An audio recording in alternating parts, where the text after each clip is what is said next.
We begin with the latest on that deepening crisis over the missing Washington Post columnist apparently murdered inside the Saudi consulate in Istanbul. His final op-ed published overnight as we learn new details about what may have happened. ABC's Ian Pannell is there in Istanbul with the latest. Good morning, Ian. Robin, good morning. What the Arab world needs most is free expression. That's the prescient, haunting title to an editorial by Jamal Khashoggi published this morning in the Washington Post, 16 days after he was last seen alive going through that door behind me. One of his closest friends speaking to ABC News in his first sit-down interview, revealing details of what Turkish security forces have told him about what happened to his friend.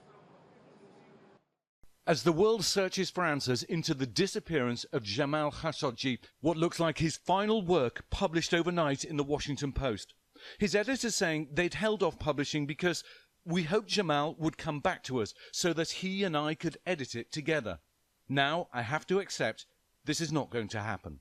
In it, Khashoggi urges readers to understand the need for freedom of expression in the Middle East. The Arab world facing its own version of an Iron Curtain, imposed not by external actors, but through domestic forces vying for power. And he remains highly critical of Arab governments as intolerant of criticism. Arab governments have been given free rein to continue silencing the media at an increasing rate. Chilling words seemingly from beyond the grave. The kind of words that may have cost him his life.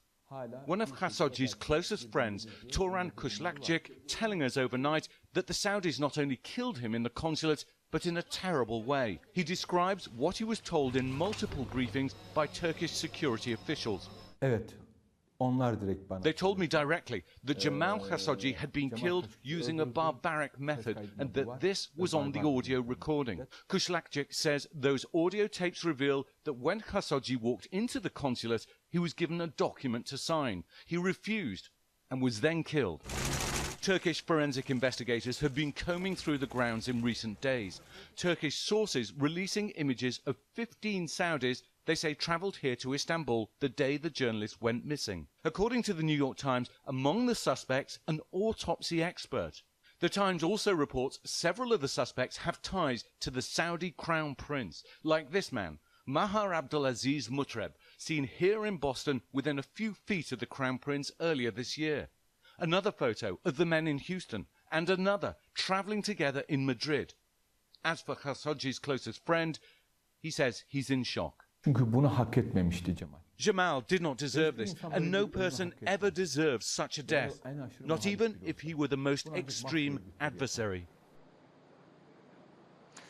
Well, meanwhile, investigators finishing looking over the Consul General's office, taking away a vast amount of material, and we're awaiting the results of that examination. Robin? We are. All right, Ian, thank you. Hi, everyone. George Stephanopoulos here. Thanks for checking out the ABC News YouTube channel. If you'd like to get more videos, show highlights, and watch live event coverage, click on the right over here to subscribe to our channel. And don't forget to download the ABC News app for breaking news alerts. Thanks for watching.